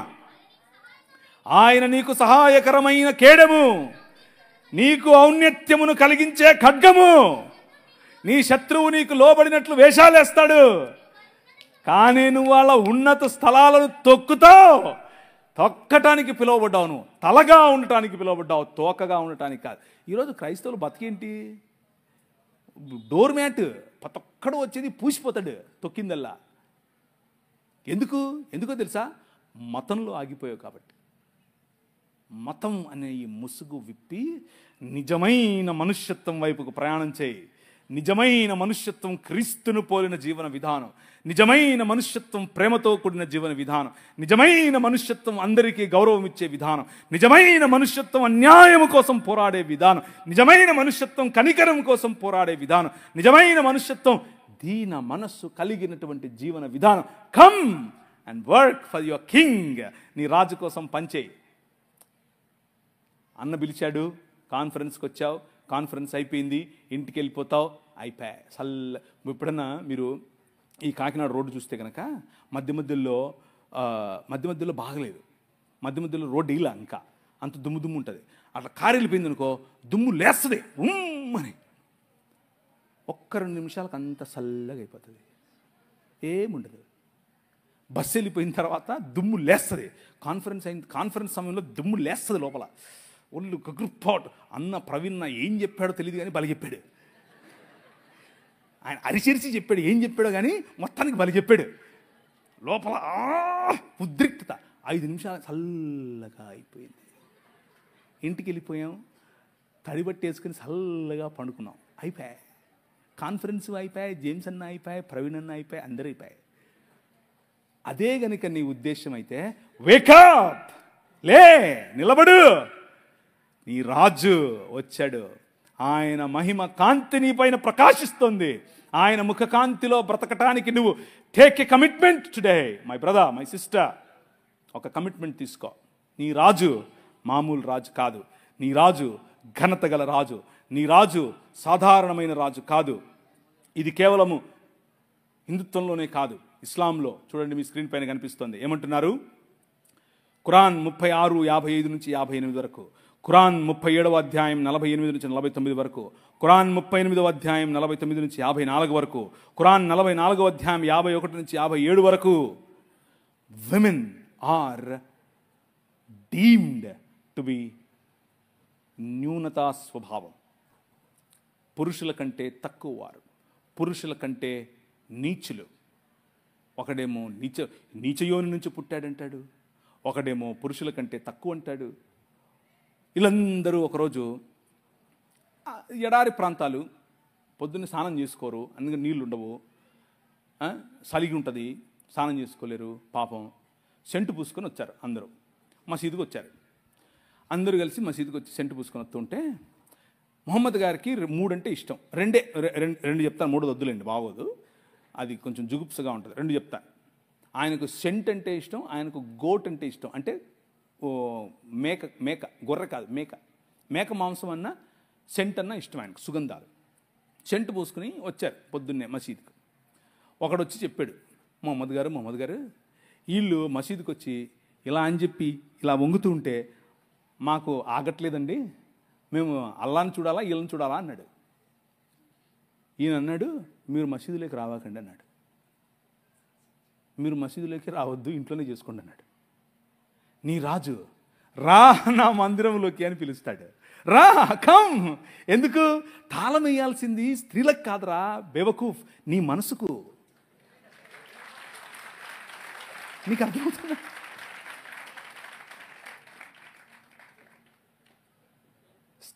తాళం వేయాల్సింది వాళ్ళు ఏం కట్టుకోవాలి, ఏం తినాలి, ఎలా బతకాలి. నువ్వెవడు రా నువ్వు చెప్పడానికి? ఎవడు నువ్వు? నీ మైండ్కు లాక్ చేసుకో, నీ మైండ్ లాక్ చేసుకో. వాళ్ళకు కాదు, మీ పిల్లలకు, ముఖ్యంగా మీరేమ్మా మీ కొడుకులకు నేర్పండి. ఒరే, నువ్వు కొడుకుగా పుట్టినంత మాత్రాన పెద్ద రెచ్చిపోకు, నోరు మూసుకొని స్త్రీలను ఇలా గౌరవించాలో తెలుసుకో. ఎందుకంటే మా నాయన చెప్పాడు అని చెప్పు, నా రాజు చెప్పాడని చెప్పు. My king said women are equal. You are in the image of God, you are in the likeness of God. దేవుని స్వరూపము, దేవుని పోలిక చొప్పునున్న నిన్ను ఆయన గౌరవప్రదంగా చూస్తున్నాడు. మతంగాళ్ళు వచ్చి నీ దగ్గరికి నువ్వు వాక్యం చెప్పొద్దు, నువ్వు ముసిగేసుకోవాలి, నువ్వు చేది చేసుకోవాలి, అది చేసుకోవాలి, ఇది చేసుకోవాలి అని చెప్తే సర్లే మా నాయన చెప్పాడని చెప్పు. అర్థమవుతుందా? మా నాయన చెప్పేశాడని చెప్పండి. ఇంకో విషయం, పురుషులు, దేవుని వాక్యం, ఈ రాజ్యం ఏం చెప్తుందో తెలుసు. ఎలా తెలిసింది బ్రదర్ మీకు? ఎలా? పరిశుద్ధాత్ముడు మాట్లాడా? మామూలుడు కాదునా? కూతుర్లు ఉన్న వాళ్ళందరూ చేయతాడా? మిమ్మల్ని అడగలేదమ్మా, ఇక్కడ అడిగాను. మీరు ధన్యులు, మీరు ధన్యులు. ఎందుకో తెలుసా? మీ పాపను చూసి 6 ఏళ్ళైనా 10 ఏళ్ళైనా 15 ఏళ్ళైనా 25 ఏళ్ళైనా 35 ఏళ్ళైనా నో ప్రాబ్లం, బుగ్గల మీద చేయిపెట్టి ఎంత అందంగా ఉన్నావమ్మా నువ్వు అని చెప్పు. అది నీ బాధ్యత. నువ్వు చెప్పడం మొదలు పెడితే పక్కనోడు చెప్తే మా నాయన ఎప్పుడో చెప్పాడులే అంటది. అర్థమైందా? నువ్వు చెప్పకుండా నీ సంస్కృతి నీకేం నేర్పిస్తుంది? అమ్మమ్మ తాపొద్దు పట్టు వద్దు, నీ కూతురు దగ్గరికి తీసుకో, కౌగిలించుకొని చెప్పు, ఐ లవ్ యూ బెటా. అబ్బా ఎంత అందంగా ఉన్నావే నువ్వు, మొత్తం అలాగే ఉన్నావు, అచ్చం మీ అమ్మలాగా ఉన్నావు, అచ్చం మా అమ్మలాగా ఉన్నావు. వాళ్ళకి ఎంత అందం తెలుసా? అది ఎంత సంతోషపడతారో తెలుసా? నువ్వు చెప్పక పక్కనోడు చెప్పితే జంపు జిలాని. ఎందుకు నువ్వు చెప్పలేదు?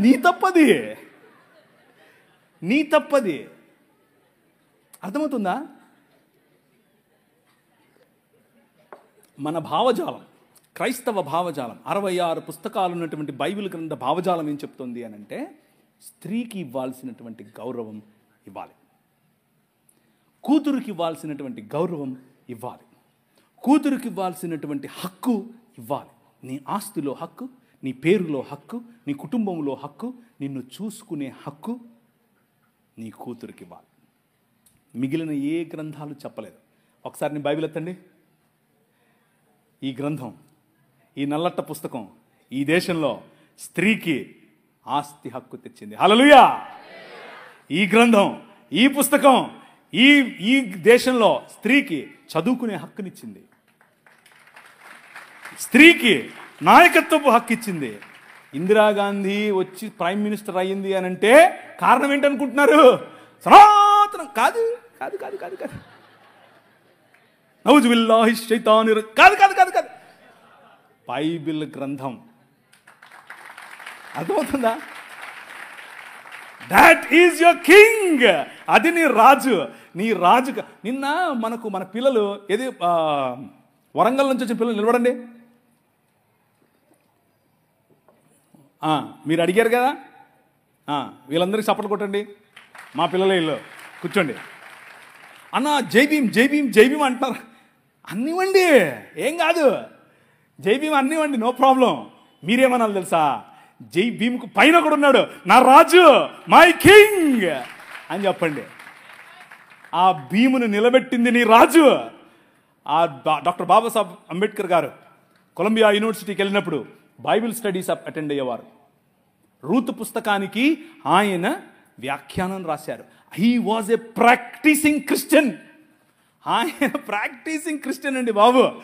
ఆయన ఒకరోజు 3 లక్షల మందితో కలిసి నేను బాప్టిజం తీసుకుంటాను అని చెప్పి ముందుకు వచ్చి ఫోన్ మన మెథడిస్ట్ సంఘంలో ఉన్నటువంటి బిషప్ గారికి చెప్తే, బిషప్ గారు దానికి కావలసినటువంటి పనులన్నీ, వసతులన్నీ ఏర్పాటు చేసుకునే క్రమంలో నెహ్రూ గారు ఫోన్ చేసి, ఏంటండి మీరు ఇలా చేస్తున్నారంట, ఇలా చేస్తే మీకు ఈ పొలిటికల్ అపోజిషన్ ఎక్కువైపోద్దని చెప్పైతే మనోళ్ళు మాకొద్దండి, మీరు పొలిటికల్ కన్వర్షన్ అంట మాకొద్దు అని చెప్పి నెహ్రూ గారి ఒత్తిడికి లొంగారు. ఒక పక్క ఇంకొక ఆయనేమో గోషి కట్టుకుని నిరాహార దీక్షకి వెళ్ళాడు.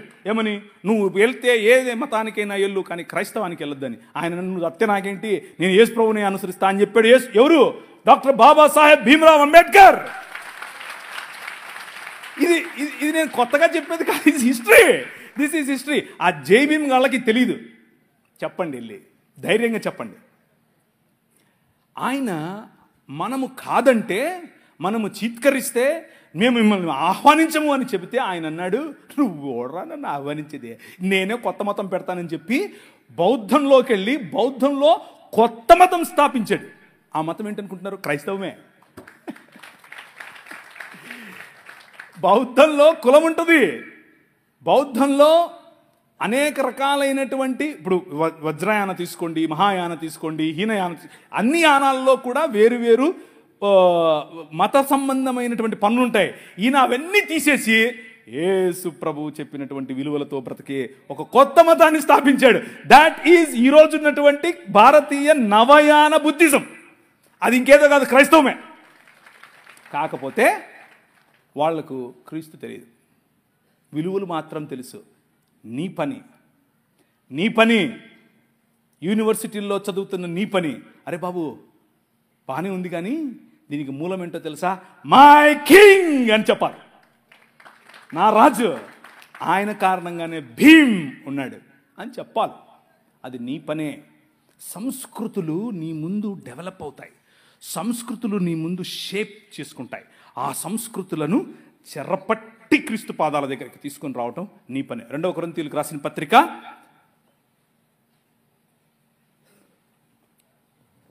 2 కొరింథీ 10:3 నుంచి చదవండి. మేము శరీరధారులమై నడుచుకొనుచున్నను, శరీర ప్రకారము యుద్ధము చేయము. కానీ నువ్వు ఒప్పుకున్నా ఒప్పుకోకపోయినా, నువ్వు యూనివర్సిటీలో ఉన్నా, నువ్వు ఇక్కడున్నా, నువ్వు రాజమండ్రిలో ఉన్నా, నువ్వు హైదరాబాద్లో ఉన్నా, నువ్వు ఢిల్లీలో ఉన్నా, నువ్వు షికాగోలో ఉన్నా, ఎక్కడున్నా సరే, you are in a war. నువ్వు ఒక యుద్ధంలో ఉన్నావు, అది నీకు తెలియదు అంతే. నువ్వు ఏ క్షణమైతే ప్రభు అయిన యేసుక్రీస్తుని రాజుగా అంగీకరించావో, ఏ క్షణమైతే ఆయనకు అలీజియన్స్ నమ్మకత్వాన్ని నువ్వు చాటావో, ఆ రోజు నుంచి నువ్వు యుద్ధంలోనే ఉన్నావు. మేము శరీరధారులమై ఉన్నను, శరీర ప్రకారం నడుచుకొనము గాని మా యుద్ధోపకరణములు దేహ సంబంధమైనవి కావు, కానీ దేవుని ఎదుట దుర్గములను పడద్రోయజాలునంత బలము కలవై ఉన్నవి. అర్థమైందా? You need to be equipped like that. ఆ విధంగా నిన్ను నువ్వు బందోబస్తు చేసుకోవాలి, ఆ విధంగా సిద్ధపాటు నీకు కలిగి ఉండాలి. ఏంటి ఇప్పుడు ప్రవీణ్ అని వచ్చాడు, ఆ దూరం నుంచి పిలుస్తే ఈయన వచ్చి ఏంది యుద్ధం చేయండి కొట్లాడండి, no no no no no, అది కాదు నేను చెప్పేది. నీ యుద్ధములు శరీర సంబంధమైనవి కావని చెప్తున్నాను. నీ కొట్లాట కట్టెలతోనో కర్రలతోనో కత్తులతోనో బాంబులతోనో కాదు. ఏంటవి? దేవుని జ్ఞానమును అడ్డగించు ప్రతి తర్కము వితర్కములను చెరపట్టి, చదుమా చదువు. మా యుద్ధోపకరణములు శరీర సంబంధమైనవి కావు, కానీ దేవుని ఎదుట దుర్గములను పడద్రోయజాలినంత బలము కలవై ఉన్నవి. వితర్కములను, దేవుని గురించిన జ్ఞానమును అడ్డగించు ప్రతి ఆటంకమును పడద్రోసి, ప్రతి ఆలోచనను, భావజాలం అదొక భావజాలం. మన శత్రువు షెడ్డీ వేసుకునే ఆర్ఎస్ఎస్డు కాదు, నో నిక్కరోడు కాదు, మన వాడి వెనుక పనిచేస్తున్నటువంటి భావజాలం. మన శత్రువు బ్రాహ్మణుడు కాదు, బ్రాహ్మణుడు మంచోళ్ళు.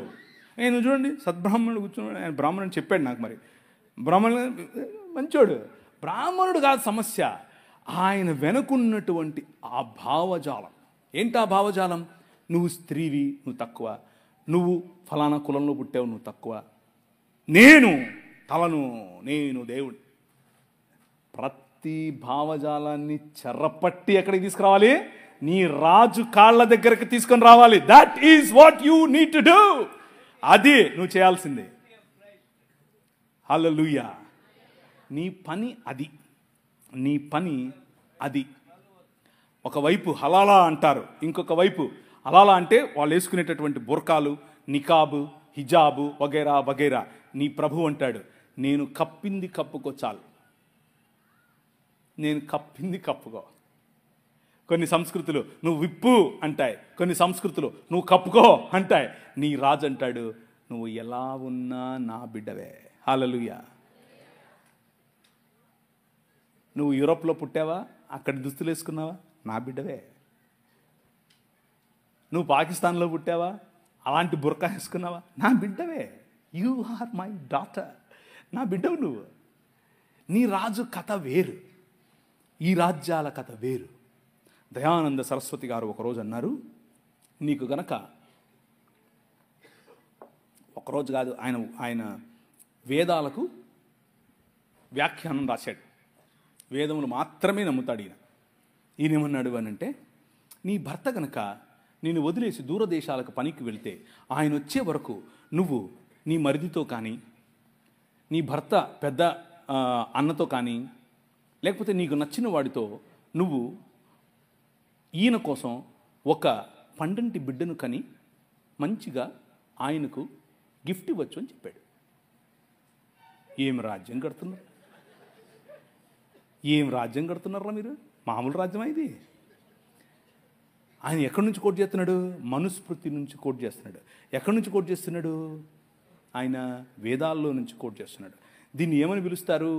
నియోగ పద్ధతి. మీ స్క్రీన్ మీద కనిపిస్తోంది, నియోగ అని పిలుస్తారు. అంటే ఒంటికి మంచిగా నెయ్యి రాసుకుని ఎవరితో అయినా సరే 1 సంవత్సరం తగ్గకుండా, 1 సంవత్సరం ఎక్కకుండా కాపురం చేసి మంచి పండంటి బిడ్డను నీ భర్తకు నువ్వు బహుమానంగా ఇవ్వచ్చట. సనాతనం ఇది. ఇది నేను చెప్పింది కాదు, సనాతనం ఇది. నీ భర్త చనిపోయాడనుకో, అలాగే చేయొచ్చు. నీ వంశాంకురముగా పెంచుకోవటానికి ఒకరిని నీ పొరుగింటోడితోనో నీ ఎదురింటోడితోనో వాళ్ళతోనో వీళ్ళతోనో కనొచ్చు. అయితే ఇక్కడ ట్విస్ట్ ఏంటంటే ఆ కన్నోడికి ఏమాత్రం రెస్పాన్సిబిలిటీ ఇవ్వటానికి వీల్లేదు. ఆ పురుషునికి ఏం రెస్పాన్సిబిలిటీ లేదు. ఏంటిది? ఇది సనాతనమా? ఇది నీ రాజేం చెప్పాడు? నో, చక్కగా పెళ్ళి చేసుకో. పెండ్లి, వివాహం, ఆస్తిలో హక్కు, బిడ్డకు పేరు, బిడ్డకు తండ్రి, ప్రతి ఒక్క విషయంలో సమానమైనటువంటి అధికారం. ఇది నీ రాజు కట్టే రాజ్యం. ఈ రాజ్యానికి ఆ రాజ్యానికి ఎక్కడన్నా పొంతనుందా? దేవుని రాజ్యం. అలా ఈ దేశంలో మనం నియోగ వ్యవస్థను రూపుమాపాం. మనం రూపుమాపాం. నీ రాజు, యువర్ కింగ్ రూపుమాపాడు. లేకపోతే ఈ రోజు కూడా మన బతుకులు అవే. అమెరికా వెళ్ళిపోగానే ఈయన పక్కన జంపు, కొయిట్ వెళ్ళిపోగానే జంపు. క్రైస్తవ జీవన విధానంలో దీనికి అనుమతి లేదు. ఒకవేళ అలాంటి ప్రాక్టీసెస్ మన మధ్యలో ఉంటే, ఇట్ ఈజ్ నాట్ యాక్సెప్టబుల్. అవి దేవుడు అంగీకరించనివి. సో నీ రాజు కట్టే రాజ్యములోనికి, నీ రాజు చేస్తున్నటువంటి నూతన కార్యములోనికి, నీ రాజు క్రొత్త ఆకాశము క్రొత్త భూమి సృజిస్తూ ఉంటే, క్రొత్త ఆకాశము క్రొత్త భూమిని పొందాలన్నటువంటి ఈ వాగ్దానమును కలిగి ఉండటానికి 5 వాగ్దానాలు, ఒకే వాగ్దానము 5 రకాలుగా చేసినటువంటి వాగ్దానాలను నేను వివరించాను. 1 నోవహు, 2 అబ్రహాము, 3 ఇశ్రాయేలు, 4 ప్రవక్తలు అనగా క్రీస్తుకు ముందున్నటువంటి ప్రవక్తలు, 5 స్వయంగా తన కుమారుడైనటువంటి యేసు క్రీస్తులో నూతన నిబంధన. ఆ నూతన నిబంధనలో మనమందరం ఇప్పుడు దేవుని పిల్లలం. We are justified because of our king. మన రాజు రాజ్యములో భాగమైన కారణం చేత మనమిప్పుడు నీతిమంతులం. మనమిప్పుడు దేవునికి సరైన పిల్లలం. మనమిప్పుడు దేవుని సొత్తు. మనమిప్పుడు నూతన ఇశ్రాయేలు, క్రొత్త సృష్టి పొందుట ఎందే కానీ సున్నతి పొందుట ఎందైనను పొందకపోవుట ఎందైనను ఏమీ లేదు. మతం కాదు, నా బిడ్డలు, నా పిల్లలు అని చెప్పి నీ రాజ్యాన్ని, ఆయన రాజ్యాన్ని ఆయన కడుతున్నాడు. తలలుంచుకోండి, ప్రార్థిద్దాం. ఈ మధ్యాహ్న సమయంలో మీరు తలలు వంచి ఆలోచిస్తూ ఉండగా, ఇంకా ఎన్నో కోణాలు ఉన్నాయి ఈ రాజ్యంలో. ఎన్నో కోణాలలో నీ రాజును నువ్వు అర్థం చేసుకోవాలి. ఎన్నో కోణాలలో నీ రాజును నువ్వు ఆరాధించాలి. రాజా, నీ సన్నిధిలో నేను ఉంటాను అని చప్పట్లు కొడితే సరిపోదు. అది కేవలం ఒక పాటగా ఉంటే సరిపోదు. నీ జీవితంలో ప్రతి రంగములో, నీ వ్యాపారంలో ఆయన